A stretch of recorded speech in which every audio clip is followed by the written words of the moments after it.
दोस्तों, मैं Shekhar Sharma demo class में आपका स्वागत है। आज हम औसत एवरेज चैप्टर को आगे बढ़ा रहे होंगे। ठीक है, जहां तक आपने किया मैं मानता हूं आप सभी की समझ में आ गया होगा। तो आज औसत में आगे के क्वेश्चन देखेंगे। इसमें एक प्रश्न आते हैं जो समानांतर श्रेणी पर लिखे होते हैं, यानी कि समानांतर पर उनमें आपसे पूछा जाता है कि इन संख्याओं का औसत क्या होगा।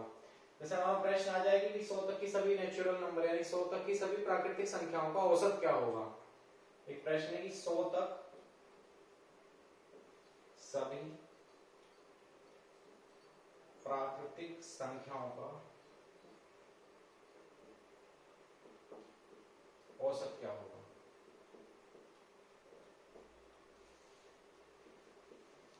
सौ तक सभी प्राकृतिक संख्याओं का औसत क्या होगा। आप एक बात बताएं, प्राकृतिक संख्या मतलब जिन संख्याओं को हम गिन सकते हैं। प्राकृतिक संख्या की परिभाषा कहती है जिन संख्याओं को हम गिन सकें या गिनने योग्य संख्या प्राकृतिक संख्या होंगी। तो आप एक बार बताएं, सबसे छोटी प्राकृतिक संख्या क्या होगी आपके पास 1, उसके बाद 2, फिर 3, आगे बढ़ रहे होंगे तो अंतिम संख्या क्या बन रही होगी आपके पास 100। जब भी समानांतर पर सीरीज संख्या लिख दी जाए, जैसे यहाँ कितने का डिफरेंस है 1, आगे जा रहे होंगे फिर 1, फिर आगे जा रहे होंगे फिर 1, यानी कि जब भी समान अंतर का डिफरेंस हो जाए, यानी कि समान 1 हो सकता है 2 हो सकता है 5, कोई भी संख्या पर अंतर समान हो और आपने औसत निकालना हो, तो इसमें क्या करना है, प्रथम और अंतिम संख्या जोड़नी है और बटे में 2 लिख देना है। पहली और अंतिम संख्या का योग बटे 2 यही संख्याओं का औसत होगा। जैसे यहाँ आपसे देख रहे होंगे इनका औसत क्या होगा, तो आप कहेंगे 1 + 100/2, यानी कि इनका औसत हो गया 101/2, कितना आ गया 50.5 आंसर है। इसी के जैसा एक प्रश्न और देखते हैं। मानो ये प्रश्न आ जाता कि 70 तक सभी प्राकृतिक संख्याओं का औसत क्या होगा, औसत एवरेज क्या होगा। अगर आपसे एवरेज पूछा गया कि 70 तक की सभी संख्याओं का एवरेज क्या होगा, तो आपने करना क्या है, वही 1 2 3, लास्ट वाली संख्या क्या बनी होगी आपके पास 70, और आपसे पूछा जाए एवरेज क्या होगा, तो आप कहेंगे फर्स्ट प्लस लास्ट, यानी फर्स्ट प्लस लास्ट दोनों को जोड़ना है, तो कितना हुआ 71/2, तो आंसर कितना आ गया 35.5 आंसर है। अब इसी में अगर ये प्राकृतिक संख्या ना हो पाए, जैसे मानो 100 तक की सभी प्राकृतिक संख्या ना हो पाए, इसी में कह देता कि 100 तक की सभी सम संख्याओं का औसत क्या होगा, तो आपने करना क्या था, इसमें थोड़ा सा अंतर कर चेंज कर देना है। एक प्रश्न और देखते हैं इसी में।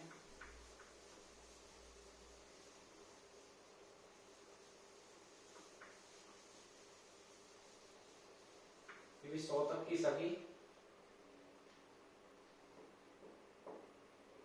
सम संख्याओं का औसत क्या होगा, तो आप एक बार बताएं सबसे छोटी सम संख्या क्या है 2, फिर 4, फिर भाई सबसे छोटी इवन नंबर हमारे पास 2, 4, 6 और 100 के आसपास क्या होगी 100 ही होगी। आपसे पूछा गया एवरेज क्या होगा, तो आप कहेंगे फर्स्ट प्लस लास्ट/2, तो आप कहेंगे फर्स्ट 2 प्लस लास्ट 100/2, अगर आ रहे होंगे तो 102, यानी उत्तर कितना आ गया 51, यानी कि 100 तक की सभी सम संख्याओं का औसत क्या होगा, वो 51 होगा। एक प्रश्न और देखते हैं इसी जैसा। जैसे हमारा प्रश्न आ जाएगी 70 तक की सभी सम संख्याओं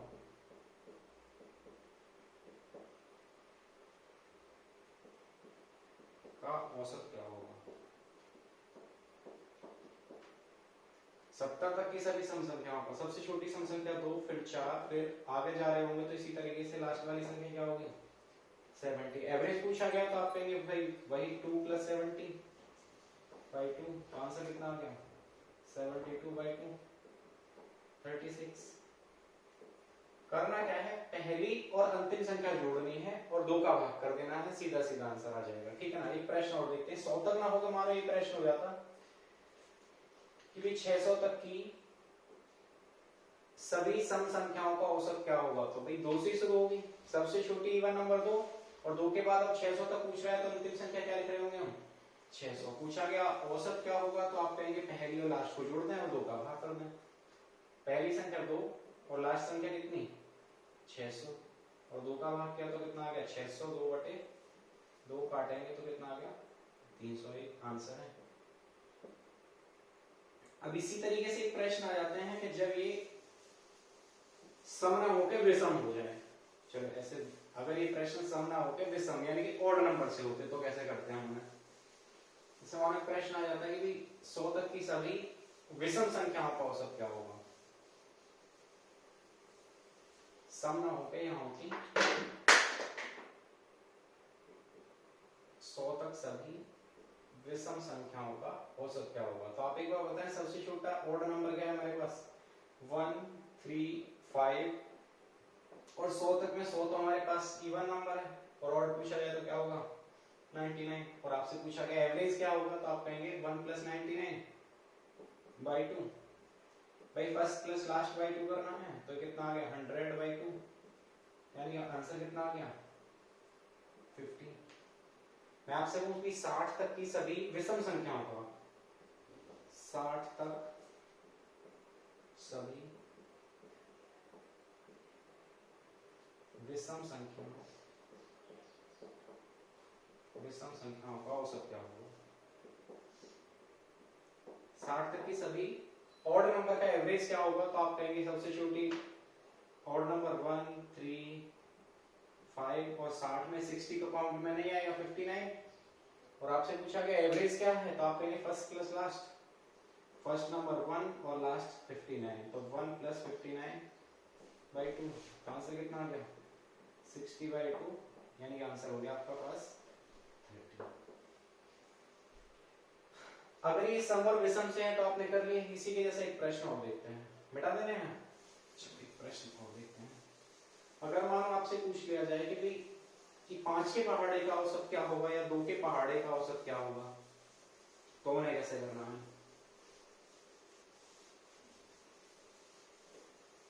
समान प्रश्न आ गया 5, 10, 15 आपसे पूछा गया 50 औसत क्या होगा। यहाँ लिख दिया जाए 5 के पहाड़े का औसत क्या होगा। एक ही बात है तो आपने करना क्या है कि समानांतर टोपी 5 आगे जा रहे होंगे 5 का डिफरेंस है और जब भी की समानांतर पे होगी तो फर्स्ट प्लस लास्ट और 2 का डिवाइड करना है तो फर्स्ट 5 और लास्ट क्या 50 2 का भाग करें तो 55/2 यानी कितना आ जाएगा 27.5। इसी में एक प्रश्न और देखते हैं इसी के जैसा। मानो एक प्रश्न आ गया यहाँ लिखा गया 22, 24, 26 और आपसे कहा गया कि यहाँ 52 आपसे पूछा गया औसत क्या होगा। तो देखो समानांतर है 2 का डिफरेंस देन आगे जाएंगे 2 फिर आगे भी 2 आगे 2 यानी समानांतर से प्रश्न है तो आपने करना क्या है फर्स्ट प्लस लास्ट कितना 52 डिवाइड बाई 2 कितना आ गया 74 कितना आ गया 77। ये तो थे समानांतर से यानी कि जब भी सीरीज में समानांतर से प्रश्न होंगे मेरे हिसाब से आप उन्हें कर लेंगे। अगर कहीं दिक्कत आती है तो एक बार दोबारा से वीडियो को रिवाइज करेंगे समझेंगे समझ में नहीं आता तो कमेंट में लिखेंगे। चलते हैं आगे। अब एक प्रश्न आते हैं कि 5 संख्याओं का औसत कुछ था प्रत्येक संख्या में 2 जोड़ देने पर नया औसत क्या होगा। एक टाइप आता है आपको बताया गया कि 10 प्राकृतिक संख्या हैं जिनका औसत m है। 10 प्राकृतिक संख्या हैं जिनका औसत m है। यदि प्रत्येक संख्या में 2 की गुणा कर दी जाए तो नया औसत क्या होगा। इसमें लिखा है कि यदि प्रत्येक संख्या को 2 गुना कर दिया जाए तो नया औसत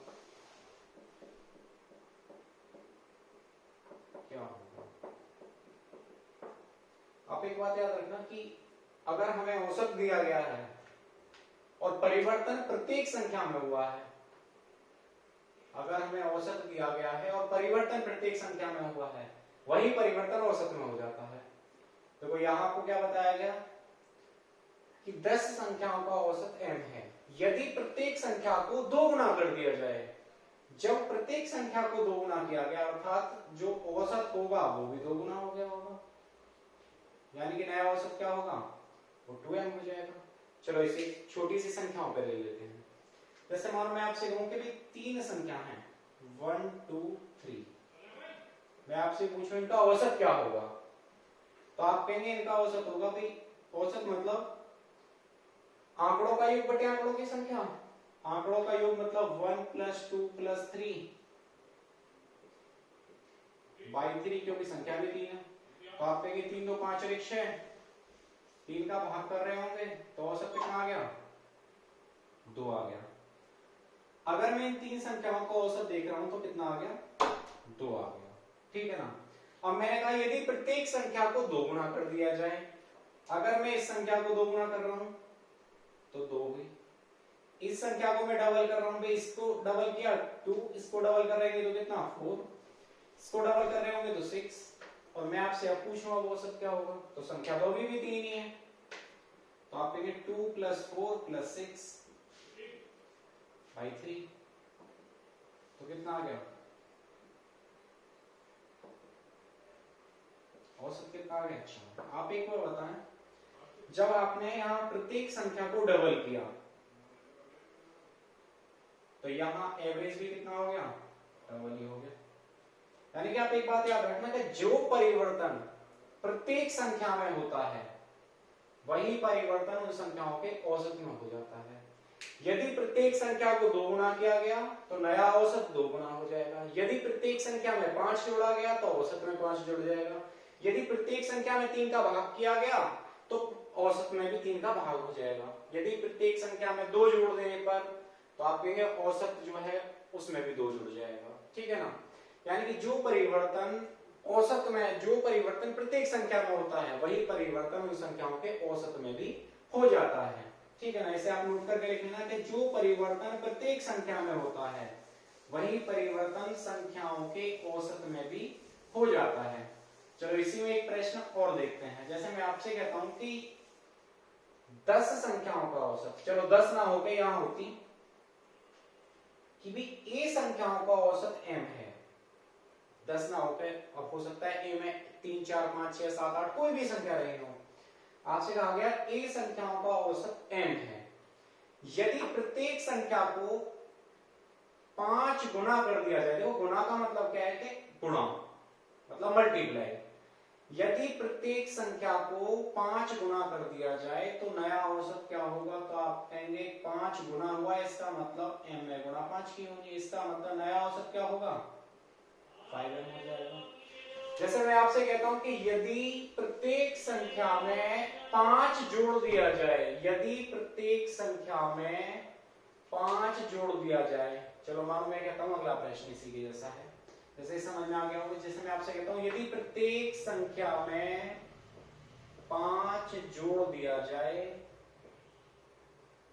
तो नया औसत क्या होगा। आप एक बार बताएं, यदि प्रत्येक संख्या में 5 जोड़ा गया इसका मतलब नया औसत क्या होगा, m + 5 होगा। आंसर है।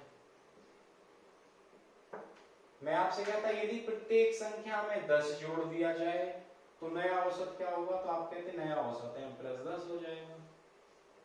बात आ गई ना समझ में। जहां से समझ में ना आए उसे आप रिवाइज करके फिर से देखें, आसान क्वेश्चन है, पेपर में आ जाते हैं कभी कभी।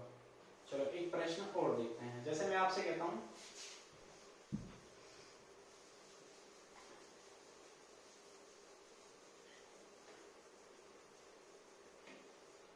चलो एक टाइप और खत्म करते हैं इसके बाद।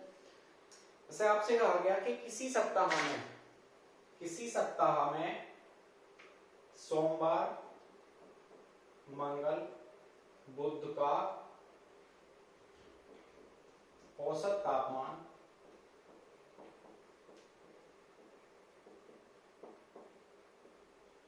38 डिग्री सेल्सियस है, और आपसे कहा गया यदि मंगल,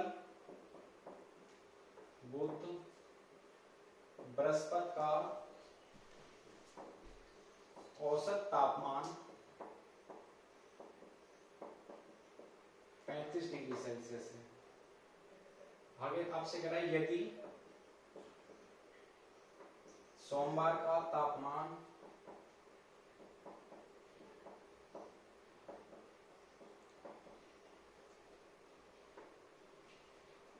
40 डिग्री सेल्सियस हो तो बृहस्पतिवार का तापमान क्या होगा।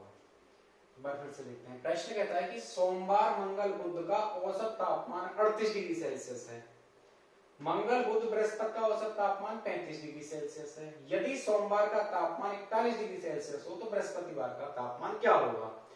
इसमें प्रश्न ऐसा भी हो सकता है, देखो आप यहाँ देख रहे हैं तो यहाँ आपके पास 3 दिन है, सोमवार मंगल बुध, यहाँ मंगल बुध बृहस्पति। इसका मतलब मंगल बुध दोनों में कॉमन है। या तो आपको सोमवार का तापमान देगा या आपको बृहस्पतिवार का तापमान देगा, दोनों में से एक तापमान हमेशा मिलेगा। सोमवार देगा तो बृहस्पतिवार पूछेगा, बृहस्पतिवार देगा तो आपसे सोमवार पूछेगा, ठीक है ना। तो आपने करना क्या है, देखो इसके करने के 3-4 तरीके हैं। तो आपने करना क्या है, पहला काम आपने ये देखना है कि आपको दिया किसका तापमान है। आपको दिया गया है सोमवार का, पूछा किसका है तो बृहस्पतिवार का। आप मुझे बताएं बृहस्पतिवार इस वाली लाइन में तो है नहीं, नीचे वाली लाइन में बृहस्पतिवार लिखा है। तो आप मुझे बताएं कि इन दोनों लाइनों में जिनमें 3 दिन में लिखे हैं, मैं इसमें सोमवार मंगल बुध, इसमें मंगल बुध बृहस्पति, इसमें हमसे बृहस्पतिवार पूछा गया। तो बृहस्पतिवार जो लिखा हुआ है वो कम की तरफ है या अधिक की तरफ है। तो आप यहां देख पा रहे हैं 38 और 35, तो बृहस्पतिवार 35 में लिखा है। इसका मतलब बृहस्पतिवार का तापमान क्या होगा, कम होगा। और आपसे पूछा जाए सोमवार का तापमान, तो सोमवार बड़ी संख्या की तरफ लिखा है, इसका मतलब सोमवार का तापमान अधिक होगा। और आपको दिया किसका है, सोमवार का, इसका मतलब अधिक वाला मान आपको दे दिया गया है। अधिक मान अगर दिया है और कम मान आपसे पूछा है तो आपने करना क्या है, 41 माइनस, भाई बृहस्पतिवार पूछा है इसका मतलब ये इससे कम होगा, ठीक है ना। तो 41 माइनस ले लिया, 41 माइनस। अब माइनस क्या करना है, तो आप एक बार बताएं कितने का अंतर है इनमें, 35 38 में डिफरेंस आया कितने का, 3 का। अब यहां मेरे पास दिन कितने लिखे हैं, तो आप इस वाली लाइन में भी 3 है और इस वाली लाइन में भी 3 है। अब दोनों जगह अगर 3-3 है, हो सकता है 3-3 से आए, हो सकता है 4-4 से आए। अगर दिन बराबर बराबर है, भी 3-3 दिन है दोनों जगह, तो आपने एक बार 3 की गुणा कर लेनी है। तो आपने क्या कहा, 3 गुणा 3 अर्थात कितना आ गया, 9। तो आप यहाँ सीधा 9 घटा रहे होंगे तो सीधा सीधा उत्तर आ जाएगा, इसमें से 9 घटा और उत्तर।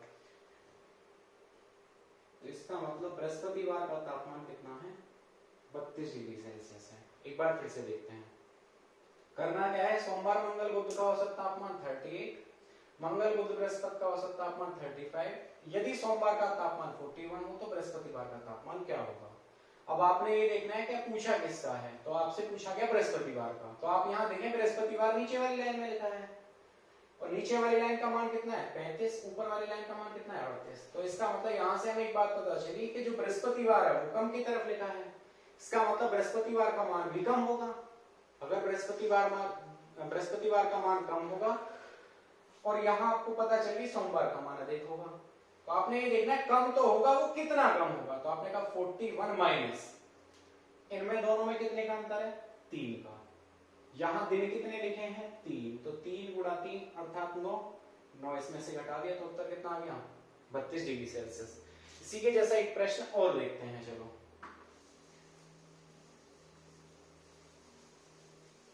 जैसे आपसे कहा गया सोमवार मंगल बुध का तापमान 31 डिग्री सेल्सियस, आगे कहा गया मंगल बुध बृहस्पति का औसत तापमान 33 डिग्री सेल्सियस। आपसे कहा गया यदि सोमवार का तापमान 34 डिग्री सेल्सियस हो तो आप बृहस्पतिवार का तापमान बताएंगे, बृहस्पतिवार का तापमान क्या होगा। आपका काम है जब आपसे बृहस्पतिवार का तापमान पूछा गया कि बृहस्पतिवार का तापमान क्या होगा, तो आप ये देखें बृहस्पतिवार ऊपर वाली लाइन में नहीं है, नीचे वाली लाइन में लिखा है। नीचे वाली लाइन की संख्या कितनी है 33, ऊपर वाली लाइन की संख्या कितनी है 31। दोनों में अंतर कितने का है, दोनों में अंतर है 2 का। आप मुझे बताएं कि जो बृहस्पतिवार है वो अधिक की तरफ लिखा है या कम की तरफ। तो आपने कहा 31 और 33 बृहस्पतिवार आया 33 की तरफ, इसका मतलब अधिक की तरफ है। इसका मतलब मुझे पता चल गया इसका मान जो होगा वो अधिक होगा, किससे? सोमवार से, क्योंकि सोमवार छोटी की तरफ है। तो मैंने कहा भाई सोमवार का तापमान 34 प्लस, प्लस क्यों लिया? क्योंकि अब की बार बृहस्पति पूछा गया और बृहस्पतिवार बड़ी संख्या की तरफ लिखा है। अब बड़े में अंतर कितने का है? गुणा 31 दिन कितने? 3, 33 दिन कितने? 3, तो गुणा में कितना आ गया? 3, 3 दूनी 6, 6 जोड़ दें तो उत्तर कितना आ गया? 40 डिग्री सेल्सियस आ गया आंसर। एक प्रश्न और देखते हैं इसी के जैसा, समझ में आया होगा ना? आए तो एक बार रिवाइज कर लेना, फिर से समझ में आ जाएगा, ठीक है ना? एक बार वीडियो फिर से देख लेना, अगर समझ में ना आए तो कमेंट में आप लिख सकते हैं। प्रश्न और देखते हैं। सोमवार मंगल बुध का तापमान आपको दिया गया 28, मंगल बुध बृहस्पति का आपको तापमान दिया गया 32, सोमवार का तापमान आपको बताया गया 26 और आपसे पूछा गया बृहस्पतिवार का तापमान क्या होगा। आप मुझे एक बार बताएं, बृहस्पति यहां है कितने दिन? 3 दिन और 32, सोमवार यहां है कितने दिन? 28। आप मुझे एक बार बताएं, बृहस्पति पूछा गया, बृहस्पति बड़ी संख्या की तरफ लिखा है, इसका मतलब बृहस्पतिवार का तापमान अधिक होगा, मतलब प्लस में होगा। प्लस में किससे होगा? तो आप कहेंगे सोमवार से होगा, 26 प्लस। अब प्लस में क्या लेना है? तो आप एक बार बताएं, यहां 3 दिन है और यहां भी 3 दिन है, अंतर कितने का है? 4 का है, गुणा 3, 4 दिया 12, 12 बस यहां जोड़ देंगे तो उत्तर कितना आ गया? 38 डिग्री सेल्सियस आंसर है। आशा करता हूं सभी की समझ में आ गया होगा। चलो एक प्रश्न और देखते हैं। दिन अगर इसमें 3 ना लिखे हो 4 लिखे हो तो क्या करना है? मिटाते हैं, एक बार फिर से देखते हैं इसी प्रश्न को। वैसे मानो आपसे कहा गया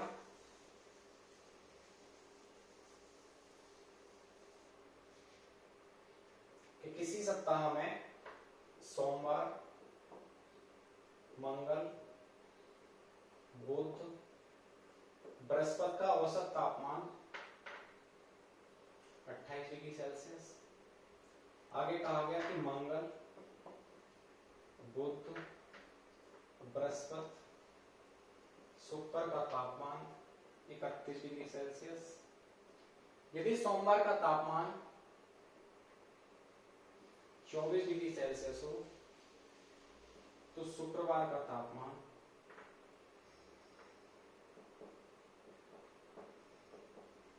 क्या होगा? आपसे पूछा गया कि शुक्रवार का तापमान क्या होगा। आप मुझे एक बार बताएं, शुक्रवार दूसरी वाली लाइन में है, शुक्रवार मिला है, तो आपने करना क्या है? आपने पहले ये चेक करना है शुक्रवार, शुक्रवार यहाँ एक नया दिन है, सोमवार यहाँ एक नया दिन है, 3 दिन यहाँ भी कॉमन है, 3 दिन यहाँ भी कॉमन है, तो आंसर इनसे तो नहीं आएगा। आपने ये देखना है सोमवार और शुक्रवार में कौन सा मान है जो बड़े की तरफ लिखा है, कौन सा मान है जो छोटे की तरफ लिखा है। सोमवार का मान 28, शुक्रवार का मान 31, इसका मतलब शुक्रवार का मान ज्यादा है। और आपसे पूछा भी शुक्रवार का, इसका मतलब ये जो मान होगा ये होगा 24 प्लस। सोमवार का मान 24 है और शुक्रवार का आपसे पूछा गया 24 प्लस में चला गया। आप मुझे एक बार बताएं कितने का अंतर है इनमें? तो आपने कहा 28 और 31, अंतर कितने का? 3 का, बट डिफरेंस 3 इंटू दिन कितने लिखे हैं? तो आप कहेंगे दिन लिखे हैं 4, 4 गुणा 3 कितना? 12, बस 24 में 12 जोड़ देना तो उत्तर कितना आ गया? 36। आपसे पूछा जाए शुक्रवार का तापमान क्या होगा तो आप कहेंगे 36 डिग्री सेल्सियस होगा, ठीक है ना? जितने दिन है पहला काम इनका अंतर लेना, इनमें अंतर कितने का है। दूसरा काम जितने दिन लिखे हैं उतने की गुणा कर देनी, उसके बाद जितने अगर प्लस में यानी कि बड़े का मान पूछा गया हो तो प्लस में लिखेंगे और छोटे का मान पूछा गया हो तो माइनस में लिख रहे होंगे, ठीक है ना? इससे बनने वाले प्रश्न आशा करता हूं आप सभी लोग कर लेंगे, ठीक है ना? जहां से समझ में ना आए कमेंट में लिखना, एक बार रिवाइज वीडियो करना, अगर समझ में नहीं आता है तो आप कमेंट में लिखना, एक वीडियो और बना लेंगे इसकी। मिलते हैं अगली क्लास में।